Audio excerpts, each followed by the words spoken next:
웃게 하시는 하나님이라는 제목으로 말씀 전할 때에 많은 은혜 받으시기 바랍니다. 아멘. 오늘의 핵심 주제는 하나님은 우리에게 기적을 선물하신다. 하나님은 우리에게 기적을 선물하신다. 환대를 경험하신 적이 있으실까요? 환대의 사전적인 의미는 반갑게 맞아서 후하게 대접한다라는 뜻입니다. 요즘은 관광, 숙박, 외식 이 서비스 산업을요 환대 산업이라고 부르고 있어요. 관광 콘텐츠가 굉장히 좋고 숙박 시설 훌륭하고 그리고 음식의 맛 정말 맛있는데 친절하지가 않다. 그러면 이거는 환대가 아닌 거죠. 친절하게 대접해 주는 거 이게 굉장히 중요한 그 환대 산업의 요소입니다. 맛이 아무리 좋아도요 친절하지 않은 식당 그리고 주차 시설이 없는 식당은 웬만해서는 이게 다시 가고 싶지 않은 그런 곳이죠. 그것이 우리의 마음입니다. 그런데 반대로 맛은 그렇게 그렇게 특출나지는 않는데 주차가 편하고 또 주인이 친절하다 이러면은 단골이 되기도 합니다. 그래서 우리 식당뿐만 아니라 교회 안에서도 안내위원회의 위치가 굉장히 중요합니다. 교회의 이미지 어떤지를 제일 처음에 보여주는 그 분들이 누구시냐면은 안내위원들이세요. 그런데 새신자가 아니더라도 교회 처음 나와서 딱 마주치는 분들이 그 안내위원들이고 주차위원들이신데 주차 잘못했다고 타박하시고 왜 이렇게 이쪽으로 오지 왜 저쪽으로 왔냐고 이렇게 타박하시면은요 처음 만난 사람한테 교회 안에 딱 들어왔는데 처음 만난 사람이 불친절하게 타박하시면은 마음문이 딱 닫혀버리죠. 그래서 교회에서 제일 처음 만나는 이 안내위원들이 어떻게 맞이하느냐에 따라서 우리 그 교인들의 마음이 열려지기도 하고 또 닫혀지기도 하고 시험에 들기도 하는 이런 일들이 벌어지기 때문에 요 교회의 안내위원들의 그 위치가 그 직분이 굉장히 중요하다고 볼 수 있겠습니다. 오늘 성경에서도요 아브라함은 하나님과 천사들을 환대하고요 하나님께서 그 환대에 대한 보답이라고 하시기는 그렇지만 이 사라에게 아들을 주실 것을 다시 한번 약속해 주시면서 지금까지 사라가 자녀가 없었던 그 마음을 위로해 주십니다. 성경에 나오는 많은 이야기들이 그렇듯이 오늘 말씀 역시 슬프고도 또 아름답고 또 은혜로운 그런 말씀입니다. 1절부터 5절까지의 말씀 함께 읽습니다.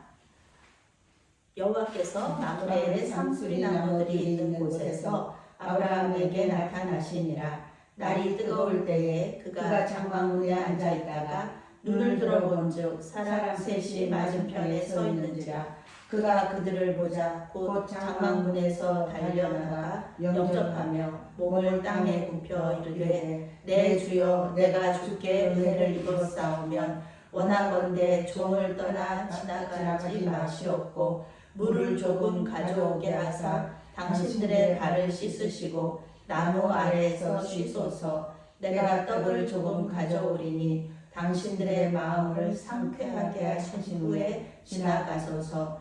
당신들이 종에게 오셨음이니이다. 그들이 이르되 내 말대로 그리하라. 아멘. 정말 말씀 자체가 1절부터 5절까지 말씀 자체가 너무 아름답죠. 오늘 아브라함은 장막 문 앞에 앉아 있어요. 지금 날이 뜨거울 때예요. 사막 지역이니까 이스라엘이 낮에는 정말 덥거든요. 그래서 그 낮에 제가 광야 체험을 한번 한 적이 있어요. 이스라엘에서 사해 근처에서 지금 사해 근처에 헤브론 쪽에 아브라함이 살고 있는 건데 낮에는 정말 움직이면은 너무 힘들어요. 구름은 있지만 뭐 바람이 부는 것도 아니고 그늘도 없고요. 그래서 굉장히 덥습니다. 그래서 이때 일을 하지 않고 이렇게 쉬고 있는 거예요. 그런데 갑자기 문 앞에 사람 셋이 딱 나타납니다. 분명히 장막에 문 앞에 앉아서 사람들 이렇게 지나갈 수 있는 거를 볼 수 있는 그런 자리에 있었는데 멀리서 이렇게 사람들이 지나와야지 저 사람들이 이때 이렇게 오는구나. 그런데 갑자기 문 앞에 나타난 거예요. 세 사람이. 그럴 때 우리는 이 세 분들이 그 범상한 비범한 분들이지 평범한 분들은 아니구나 이걸 우리가 생각할 수가 있는 것이죠. 이렇게 문 앞에 앉아 있었는데 사람들이 갑자기 나타났다. 아브라함은 즉시 달려나갑니다. 그래서 그들의 앞에 엎드려서 절을 해요. 우리는 또 예상할 수 있죠. 아브라함, 이 성경 말씀 속의 주인공들이 절을 한다. 그랬을 때 이분들이 절을 그대로 받는다. 그러면은 하나님께서 육체를 입으시고 현현하셨구나 이렇게 생각할 수 있죠. 그 중에 한 분은 사람의 모습으로 현현하신 하나님이셨습니다. 단순히 천사였으면은 거절하죠. 절을 거절하죠. 그런데 이분들은 절을 받았어요. 아브라함은 하나님께 말씀드려요. 날씨가 너무 덥습니다. 그러니까 나무 그늘에서 좀 쉬었다 가십시오. 발도 씻으시고요. 간식도 좀 하신 후에 좀 힘을 내서 마음을 상쾌하다가 그런 뜻이거든요. 힘을 받는 것, 힘을 얻는 거예요. 그래서 그런 후에 이렇게 떠나가십시오. 이렇게 초청을 합니다. 아주 간곡하게 부탁해요. 개역개정 성경은 하나님께서 아브라함의 초청에 대해서 내 말대로 그리하라 이렇게 번역하고 있는데요. 영어 성경은 굉장히 더 손님들의 입장에서 얘기하고 있어요. Thank you very much. 정말 고맙습니다. We accept your offer. 그래서 우리가 당신의 그 요청을 수락하겠습니다. 이렇게 얘기하면서 굉장히 감사하게 생각해요. Thank you very much라고 얘기하시니까. 그래서 주인의 초청에 겸손하게 응답하는 이 손님의 모습을 보여주고 있습니다. 그 외국 분들이 이제 우리나라의 그 문화 중에서 풍습 중에서 이해하지 못하는 것 중에 하나가 이거예요. 굉장히 상다리를 부러지게 이렇게 차려놨어요. 그런데 뭐라고 얘기하시냐면은 아이고 이걸 차린 게 변변치 않다. 차린 게 많지 않은데 입맛에 맞으실지 모르겠다.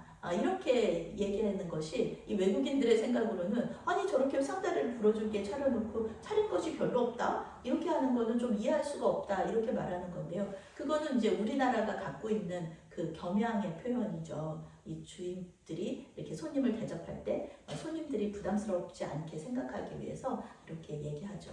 아브라함도 오늘 마찬가지예요. 상대방이 부담 느끼지 않도록 배려하기 위해서 얘기해요. 손님들을 배려해서 간식이나 아이고 손님들 간식이나 간단히 드시고 가십시오 이렇게 얘기하는 거예요. 왜냐하면은 지금 뒤로 나오는 거 보면은 간식 수준이 아니거든요. 그런데 간식이나 좀 드시고 가시죠 이렇게 얘기하면은 손님들이 부담이 덜하니까 네 그럼 그렇게 하겠습니다. 그래서 이제 아브라함이 이렇게 간단한 요기나 하고 가십시오 그러면서 이렇게 그늘로 모신 겁니다. 그런데 아브라함이 간단한 요기가 아니에요. 만찬을 차려줘요. 6절부터 8절 말씀 함께 있습니다. 아브라함이 급히 장막으로 가서 사라에게 이르되 속히 고운 가루 세 스아를 가져다가 반죽하여 떡을 만들라 하고 아브라함이 또 가축대에 있는 곳으로 달려가서 기름지고 좋은 송아지를 잡아 하인에게 주니 그가 급히 요리한지라. 아브라함이 엉긴 젖과 우유와 하인이 요리한 송아지를 가져다가 그들 앞에 차려놓고 나무 아래에 모셔 서며 그들이 먹으니라. 아멘. 오늘 이 100세 된 그 아브라함이 계속해서 달리고 있어요. 판대란 이런 것이다 라는 것을 보여주듯이 계속 급하게 그 아내한테 달려갑니다. 고운 가루 세 스아로 떡을 만드시오 아내한테 얘기하는 거예요. 아브라함 그 당시에 왕과 같은 세력을 가진 부족장입니다. 그 왕들과의 전쟁에서도 승리하고요. 그리고 재산도 무척 많습니다. 종과 그 여종들도 많고요. 먹을 것이 당연히 풍성한 그런 집이에요. 가족이 많은 집에 우리 권사님 아시잖아요. 가족이 많은 집에는 밥통 안에 항상 밥이 있어야 됩니다. 그런 것처럼 부족장이잖아요. 족장이잖아요. 그러면은 아브라함네 집에 기본적인 이 먹을 것이 항상 풍성하단 말이에요. 그런데 그거를 내놓는 게 아니에요. 있는 거 내놓지 않았어요. 이 아브라함은 새로 떡을 만들어서 손님을 대접하는 겁니다. 고운 가루라는 거는요, 고운 밀가루죠. 이거는 이렇게 왕한테나 대접하는 그런 좋은 식재료입니다. 최고의 식재료예요. 성막에서 하나님께 올려드리는 진설병을 이 고운 가루로 만들었습니다. 그리고요, 아브라함이 세 스아를 준비하라고 해요. 세 스아의 고운 가루를 가지고 떡을 만드시오 이렇게 아내에게 부탁하는데요. 세 스아면은요 거의 100명이 먹을 양이에요. 지금 아브라함까지 먹는다고 해도 장정 4명이 먹는 거잖아요. 그리고 이 이 아브라함도 나이가 많으니까 또 나이 많으신 분들 많이 못 먹잖아요. 그런데 세스아를 가지고 이 그 떡을 만들려고 그러는 거죠. 그런데 이 떡만이 아니에요. 아브라함 다시 어디로 가냐면은 짐승떼, 가축떼가 있는 곳으로 가는 거예요. 이 떡만 먹어도 배부르겠는데 송아지까지 잡는 거예요. 가장 좋은 송아지 하나를 자기가 픽을 합니다. 그래가지고 그것을 하인에게 줘요. 이거 가지고, 왜냐면 하인들어 가지고 잡아오라 그러면은 하인의 마음에서 어떤 게 가장 좋은지도 모르고, 또 아이고 뭐 길 가는 손님 대접하는데 무슨 양이나 염소 한 마리면 되지, 그것도 환대인데 송아지까지 잡나 그러면서 조금 좀 좋지 않은 걸 잡아올 수도 있는데, 아브라함이 직접 달려가거든요. 그래서 가장 좋은 그 소떼들 중에서도 가장 좋은 것으로 잡아가지고 이 하인한테 주는 거예요. 이거 잡아서 음식 만들어라. 장정 3명이 먹을 양으로는 너무 많잖아요. 너무 많잖아요. 송아지 한 마리 잡았지, 이 그 세스아로 떡 만들지. 아주 좋은 것으로 식사를 준비하는 겁니다. 아브라함은 손님들이 오래 기다리지 않도록 급하게 서둘러요. 그래서 음식을 준비합니다. 급히라는 단어가 2번이나 사용돼요. 식당을 이렇게 별점 주잖아요. 점수를 내잖아요. 그런데 이 점수에 들어가는 것 중에 하나가 음식이 빨리 나오느냐 늦게 나오느냐, 이것도 또 중요하거든요. 그래서 이렇게 별표한 거, 뭐 음식점 품평한 걸 보면은 여기는 다 좋은데 음식이 늦게 나옵니다. 이런 것이 이제 감점 요인 중에 하나인데, 아브라함은 손님들이 음식을 너무 오래 기다리지 않도록 아주 급하게 서둘러서 음식을 장만합니다. 아브라함의 환대는요, 여기에 멈추지 않아요. 아주 그 좋은 곳에다가, 그늘진 곳에다가 손님들을 모시고 발을 씻어드리고, 그리고 가장 좋은 음식으로 대접을 하는 것뿐만 아니라, 이 아브라함이, 이 부족장이 그 송아지 요리, 또 버터, 요거트, 또 우유, 당시로서는 최고의 요리를 대접하면서 그 옆에 웨이터처럼 서 있는 거예요. 주인이 이 손님들을 자기가 서서 종처럼 대접하는 거예요. 손님한테 이것도 드셔보세요, 저것도 드셔보세요, 이것도 이렇게 해서 드시면 됩니다. 이렇게 우리 식당 가면은 옆에서 이렇게 도와주시는, 서브해 주시는 분들 계시잖아요. 고깃집 가면은 고기 구워주시고 이러시는 분들처럼 아브라함이 그걸 하고 있는 거예요. 종처럼 시중을 들고 있는 겁니다. 그런데 이 손님들도 또 보통이 아니세요. 웬만해서는 이렇게 대단한 부족장이 옆에서 이렇게 종처럼 시중을 들어주면은 좀 아이고 여기 와서 같이 좀 드시죠. 또는 아유 그렇게 하시지 마시고 저기 좀 부담스럽습니다. 이렇게 말할 만도 한데요. 이 손님들은 그대로 받아요. 그 환대를 그대로 받습니다. 아브라함이 해주면 해주는 대로, 아브라함이 자기들 섬겨주면 섬겨주는 대로 그대로 받아요. 하나님께서 이 음식을 드신 것은요, 구약에서 여기 최초입니다. 한 번 나옵니다. 물론 예수님은 이 땅에 사람으로 오셨기 때문에 예수님은 이제 음식도 드시고요. 그리고 부활하신 다음에 또 제자들에게 자기가 부활했다는 것을 이렇게 증명하시기 위해서 음식을 드시는데, 구약에서는 유일하게 하나님께서 사람의 음식을 드셨던 그런 장면입니다. 하나님께서는 이런 환대를 기쁘게 받으셨어요. 그리고 어떻게 하셨을까? 9절 10절 말씀 함께 있습니다. 그들이 아브라함에게 이르되 내 아내 사라가 어디 있느냐? 대답하되 장막에 있나이다. 그가 이르되 내년 이맘때 내가 반드시 내게로 돌아오리니 내 아내 사라에게 아들이 있으리라 하시니 사라가 그 뒤 장막문에서 들었더라. 아멘. 하나님은 지금부터 이제 자신이 하나님이심을 드러내세요. 아브라함도 자신이 하나님을 대접했다는 것을 확실하게 알게 됩니다. 생전 처음 보는 사람이 사라의 이름을 알고 있는 거예요. 아내 사라의 이름을 알고 있었습니다. 하나님은 아브라함에게 내 아내 사라가 어디 있느냐 이렇게 물어보시거든요. 고대 근동에서 아내가 어디 있느냐 이렇게 물어보는 것은 굉장히 신뢰되는 질문입니다. 사라는 지금 89세 된 노인이잖아요. 그래도 밖에 못 나와요. 밖에 나오지 못하고 장막 안에 들어가 있습니다. 그런데 하나님은 사라가 어디 있느냐고 물으시는 거예요.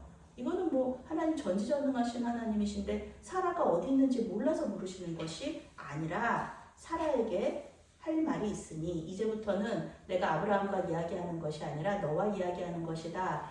네가 이제 들어라 라는 것을 이렇게 신호를 주시는 것이죠. 지금 하나님은 아브라함과 말씀하고 계시지만 장막 안에 있는 사라에게 말씀하시는 거예요. 복음입니다. 복된 소식입니다. 지금 사라에게 복음이 무엇일까요? 아주 오래된 소망이 있잖아요.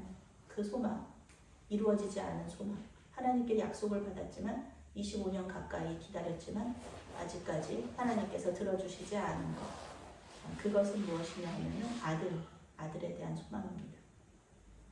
하나님은 내년 이맘때에 내가 다시 찾아올 것인데 그때에는 사라 네가 아들을 품에 안고 있을 것이다. 이렇게 말씀하시는 거예요. 하나님께서 말씀하시면은 당연히 우리는 이루어질 것을 믿어야 되죠. 근데 이 믿을 수 없었던 이유가 11절에 나옵니다. 11절 12절 말씀 함께 읽습니다. 아브라함과 사라는 나이가 많아 늙었고 사라에게는 여성의 생리가 끊어졌는지라. 사라가 속으로 웃고 이르되 내가 노쇠하였고 내 주인도 늙었으니 내게 무슨 즐거움이 있으리요. 아브라함과 사라의 나이만 보면은요, 이 아기를 임신하지 못하는 것은 뭐 그렇게 큰 문제가 되지 않습니다. 왜냐하면 창세기의 족보를 읽어보면은요, 100살이 넘어도 자식을 잘 만났습니다. 홍수 이후에 점점 인간의 수명이 짧아지기는 하지만 그래도 100세에 자식을 낳는 게 문제가 되는 나이는 아닙니다. 그런데 문제는 어디에 있냐면요, 사라에게 있어요. 사라는 원래도 불임입니다. 그런데 89세가 된 지금은 어떠냐면은 여성의 생리가 끝난 그런 상태입니다. 여성의 생리가 끊어지면은요, 임신이 불가능한 것, 그것이 과학적인 상식입니다. 그러니까 여성의 생리가 이렇게 조금씩 끊어지잖아요. 그런데 지금 사라는 완전히 끊어진 상태예요. 꽤 오래됐단 말이에요. 사라는 속으로 웃으면서 얘기합니다. 나와 남편이 늙었는데 지금 무슨 남녀간의 즐거움이 있을 것이며 그러니 어떻게 자식이 생길 수 있을까, 그렇게 말하는 거죠. 아주 당연한 말입니다. 그런데 이 손님 앞에서 그렇게 얘기하는 거 실례잖아요. 그러니까 속으로 웃었어요. 속으로 웃으면서 여보, 그 손님이 그렇게 얘기하시는데 아니라는 말을 못하겠고, 그런데 이거 불가능한 일이지 이렇게 생각하면서 웃으면서 얘기한 거죠. 하나님의 말씀이 웃겨서 웃은 거 아닙니다. 하나님의 말씀이 웃겨서 웃으면 깔깔깔깔 웃으면서 아이고 주님 뭐 그런 일이 있을 수 있겠어요, 그렇게 얘기하면서 깔깔깔깔 웃으면서 그렇게 웃은 거 아니에요. 이 웃음 속에는 슬픔이 있는 거예요. 슬픔의 웃음. 자식을 낳지 못한 것에서 오는 슬픔. 아주 오랫동안 소원했던 것이 이루어지지 않은 것에 대한 슬픔. 하나님께 계속해서 기도했는데 하나님의 약속이 있었는데 그것이 이루어지지 않은 것에 대한 슬픔. 좋은 말씀이기는 하지만 이루어지지 않을 것을 알고 있었기 때문에 이스마엘 있으니까 이스마엘로 이렇게 아브라함의 후손이 이어지겠거니 슬픈 거예요. 우리는 이렇게 좀 마음의 소원이 이루어지지 않았을 때 웃음으로 넘깁니다. 저한테도 권사님들이 얘기해요. 목사님 결혼하셔서 자식 하나 낳으셔야죠. 이렇게 얘기하시거든요. 이렇게 말씀하시면 그거 놀리는 거 아닙니다. 진심이세요. 우리 권사님들 그거 진심이시거든요. 그런데 그것을 그 진심이심을 알기 때문에 웃음으로는 대답하지만 제 마음속으로는 권사님 이제는 결혼해도 결혼은 할 수 있을지 몰라도 자식을 낳지는 못합니다. 이런 아쉬움, 슬픔, 그 웃음 속에 들어있는 거죠. 사라는 하나님의 말씀을 믿지 못해요. 그리고 그 호의를 거절합니다. 그런데 하나님께서는요, 사라의 믿음 없음을 책망하지 않으세요. 왜냐하면은 하나님께서는 그 마음을 아시기 때문에, 그 사라의 마음을, 그 슬픔을 아시기 때문에 이 믿음 없음에 대해서는 책망하지 않으십니다. 13절부터 15절 말씀 함께 있습니다. 여호와께서 아브라함에게 이르시되 사라가 왜 웃으며 이르기를 내가 늙었거늘 어떻게 아들을 낳으리요 하느냐. 여호와께 능하지 못한 일이 있겠느냐. 기한이 이를 때에 내가 내게로 돌아오리니 사라에게 아들이 있으리라. 사라가 두려워서 부인하여 이르되 내가 묻지 아니하였나이다. 이르시되 아니라 내가 웃었느니라. 아멘. 13절에서 하나님께서는 자신을 아주 노골적으로 드러내시죠. 이제는 뭐 그들 뭐 이렇게 얘기하지 않고 여호와께서라고 얘기합니다. 그리고 아브라함에게 말씀하셨다고 성경이 이렇게 기록하고 있어요. 13절부터는 이제 하나님이 자신이다. 이제 내가 하나님이다라는 것을 얘기해 주시는 거죠. 하나님은 아브라함에게 물으세요. 사라가 왜 웃으면서 내 말을 믿지 않느냐? 이렇게 말씀하시죠. 하나님이 나는 전능하신 하나님이라고 지난 전 17장에서도 아브라함에게 이야기하시잖아요. 아브라함도 똑같이 웃었거든요. 그런데 이제 보이게 웃었고 사라는 이제 보이지 않게 웃었던 건데 아브라함한테도 나는 전능하신 하나님이다 이렇게 나타나셨는데 또 똑같이 얘기하시는 거예요. 여호와께 능하지 못한 일이 있겠느냐. 전능하신 하나님. 내가 뭐든지 할 수 있는데 사라가 아기 낳고 못 낳고 생리가 끊어져서 뭐 아기 못 낳고 이거는 나한테는 아무 문제가 되지 않는다라고 얘기하시는 거죠. 다시 얘기해 주세요. 기한이 이를 때 내년에 내가 내게로 다시 돌아올 때 그때 사라에게 아들이 있을 것이다 라고 말씀해 주시는 거예요. 지금은 은퇴하셨는데요. 감신대의 구약학자인 왕대일 교수님 계세요. 왕대일 교수님 어떻게 이 말씀을 해석하시냐 하면은 이때 하나님께서 사라를 젊어지게 하셨다고 말씀하세요. 젊어지게 하셨다. 그것이 하나님의 능력이 이 사라에게 갔을 때 입었을 때 사라가 젊어졌다는 것이죠. 그래서 불임을 치유하시고 젊어지게 하셔서 임신할 수 있게 하셨다 이렇게 해석하고 있습니다. 하나님 아브라함을 통해서 다시 한번 사라에게 말씀하세요. 나는 하나님이다. 나에게는 불가능한 일이 없다. 때가 되면 내가 너에게 다시 올 텐데 그때는 내 품에 아들이 있을 것이다. 이렇게 말씀하시는 거예요. 사라에게는 복음이면서 지금까지 소망이 이루어지는 놀라운 기적인데요. 이 사라가 그 하나님의 말씀을 듣고 두려움이 몰려왔습니다. 하나님 앞에서 두려워하는 거 당연한 일이죠. 사라는 자신이 마음속으로 했던 행동과 또 말을 하나님께서 모두 알고 계신 것에서 하나님의 하나님 되심을 이때 알게 되는 거예요. 느끼게 되는 거예요. 그래서 두려워해서 자기가 웃지 않았다 이렇게 거짓말했다가 하나님께 거짓말했다고 책망받거든요. 믿음이 없는 것도 물론 책망받을 일이지만 그것도 그렇지만 이 믿음 없음을 또 거짓말로까지 이렇게 얘기하고 있으니까 하나님께서 너 아니잖아, 너 웃었잖아 그렇게 말씀하시면서 이렇게 책망하시는 것이죠. 사라의 마음을 주님께서는 아셨다.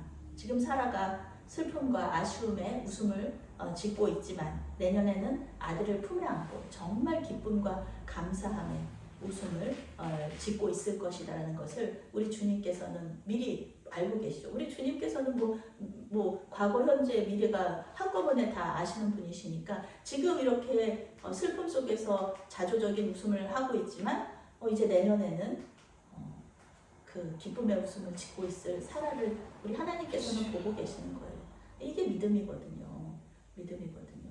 지금은 아니지만 앞으로 일어난 일이 이렇게 보이는 거. 그리고 그것을 그것을 보고 믿고 이것이 믿음이거든요. 아브라함의 함대는 끝이 없습니다.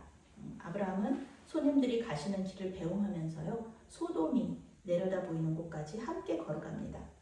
헤브론에서 소돔까지는요 30km 정도 돼요. 걸어서 하루길입니다.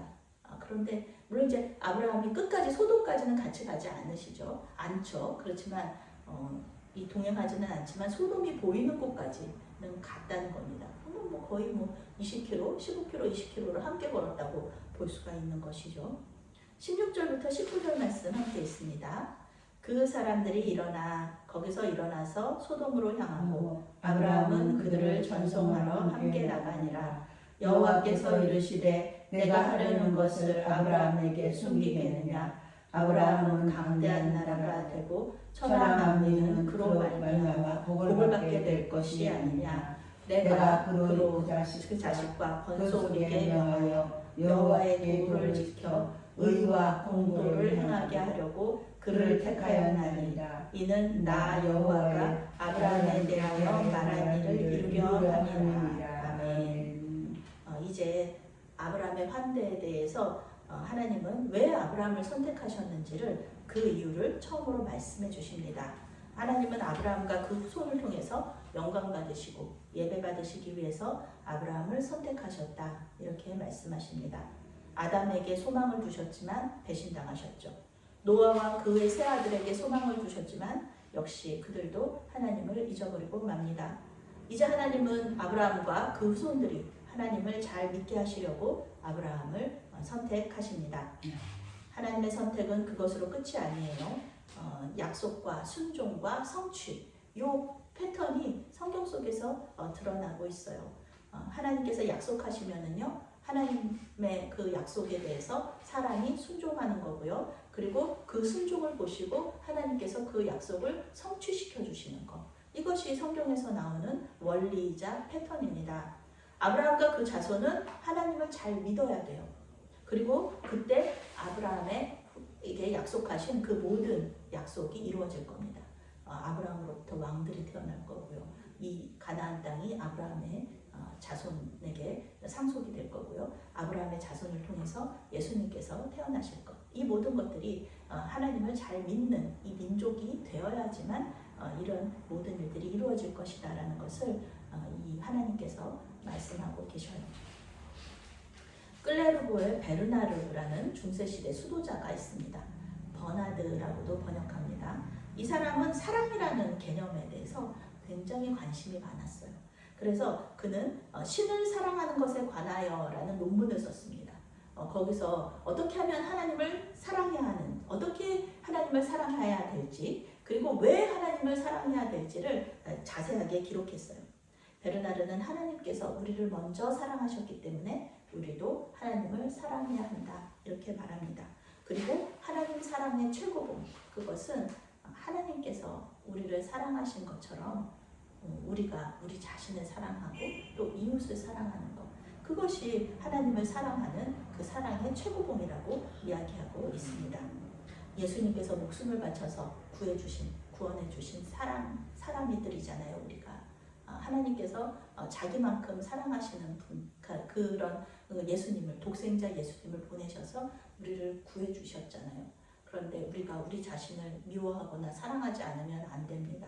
또 이웃을 내 몸처럼 사랑하라고 하셨기 때문에 나 자신을 사랑해야 되는 겁니다. 우리 자신을 사랑하는 거예요. 오늘 아브라함은 자기의 최선을 다해서 하나님을 환대했습니다. 아브라함 자신을 포함하여서 자신이 가진 모든 것을 동원하여서 하나님을 환대했습니다. 대접했습니다. 이것은 단지 고대 근동의 풍습에 따른 것만은 아닙니다. 고대 근동의 풍습에 따라서 아브라함이 하나님을 대접한 것이 아니라 가나안 땅에 처음 들어왔을 때 아브라함을 환대했던 분이 누군지 혹시 기억하시나요? 가나안 땅에 처음 들어왔을 때 아브라함을 환대했던 분은 바로 하나님이십니다. 하나님께서 환대해 주셨어요. 잘 왔다. 여기가 거기다. 얘기하시면서 환대해 주셨어요.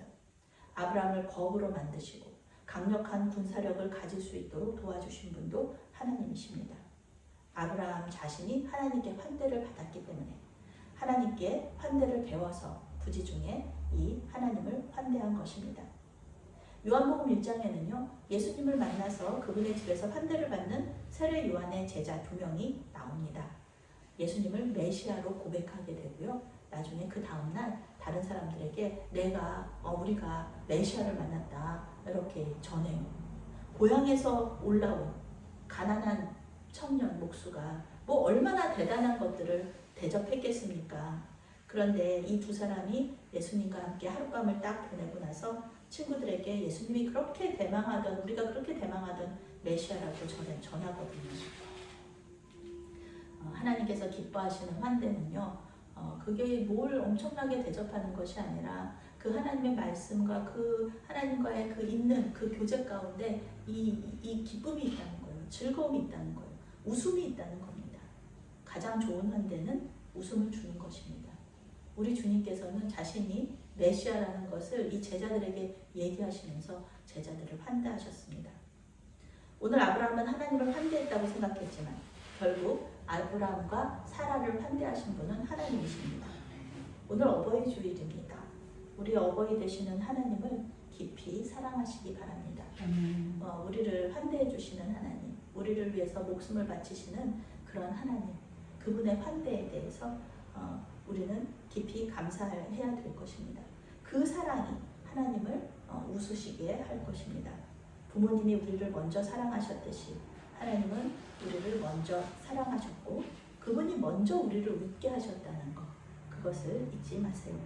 주님께서 베푸신 사랑에 감사하시면서 그 사랑을 우리 자신과 또 이웃들에게 베품으로써 다시 하나님을 웃게 하시는 저와 여러분이 되시기를 바라겠습니다. 아멘. 사랑하는 하나님, 우리를 먼저 사랑하여 주시고 웃게 하시니 감사합니다. 아멘. 주님의 십자가 은혜를 기억하며 감사하는 주의 종들이 되게 하여 주시옵소서. 아멘. 하나님을 사랑하는 마음을 우리 자신과 이웃에게 표현하게 하여 주시옵소서. 진정한 우리의 어버이 되시는 하나님을 기쁘시게 하고 웃으시게 하는 주님의 어린 양들이 되게 하여 주시옵소서. 예수님의 이름으로 기도합니다. 아멘.